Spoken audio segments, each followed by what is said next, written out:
Hello and welcome to the Manifestors Circle. In this video, you'll learn about the teachings of Neville Goddard, a spiritual teacher and author who focused on the power of the mind to manifest our desires. By the end of this video, you'll be able to apply some of Goddard's practices and start manifesting yourself. Neville Goddard believed in the power of the imagination to create one's own reality. He had the belief that each person is a manifestation of the divine consciousness and that we are all connected in a fundamental way. Before we go any further, let's define manifestation. Simply put, manifestation is the process of bringing our thoughts and desires into physical reality. Neville Goddard believed that we are all part of the whole, that we are all God. Keep in mind that the law of manifestation works the same for anyone, regardless of your religious beliefs. He simply believed that we are all connected and that we have enough power to manifest our desires through the power of our thoughts and beliefs. Goddard believed the concept that everyone is you pushed out. Put simply, this means that everyone we encounter in life is a reflection of ourselves. Even our interactions with others are actually interactions with different aspects of our own consciousness.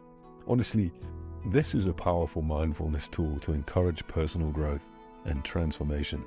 When we understand that others are simply an extension of ourselves, we may be more likely to practice patience and give grace to others as we'd hope to receive for ourselves.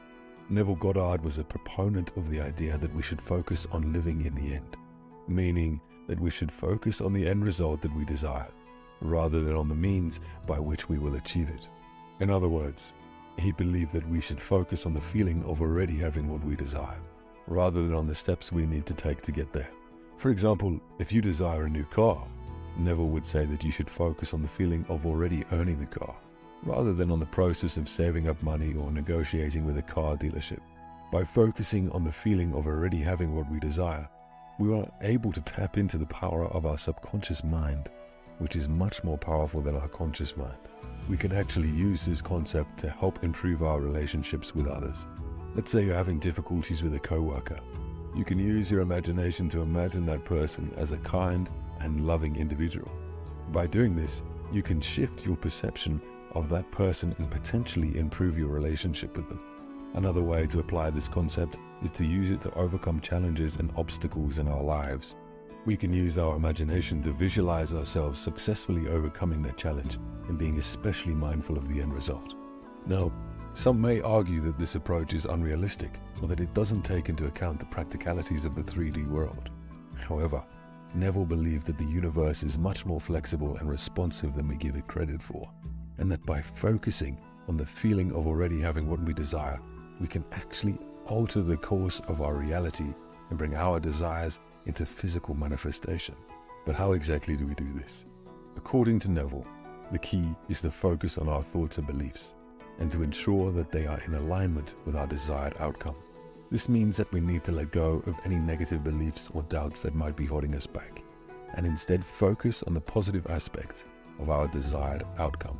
For example, if we desire a new job, we should focus on the feeling of already having the job, rather than on any negative beliefs that we might have about our ability to find a new job. By shifting our focus in this way, we are able to tap into the power of our subconscious mind and manifest our ideas more easily. Goddard also believed that it was important to take action in the physical world to bring our desires into manifestation. However, he believed that this action should be taken from a place of faith and trust, rather than from a place of fear or doubt. In other words, we should take action because we believe that our desired outcome is already a reality, rather than because we are trying to make it a reality. Now let's go back to the example of wanting a new car. We should take action by researching and comparing different models, rather than by worrying about whether or not we can afford the car. By taking action from a place of faith and trust, we are able to tap into the power of the universe and bring our desires into physical manifestation more easily. Comment below and tell us what you're going to manifest using this very method. Thank you for tuning in. Subscribe for more daily lessons on manifestation and the law of attraction from the Manifestors Circle.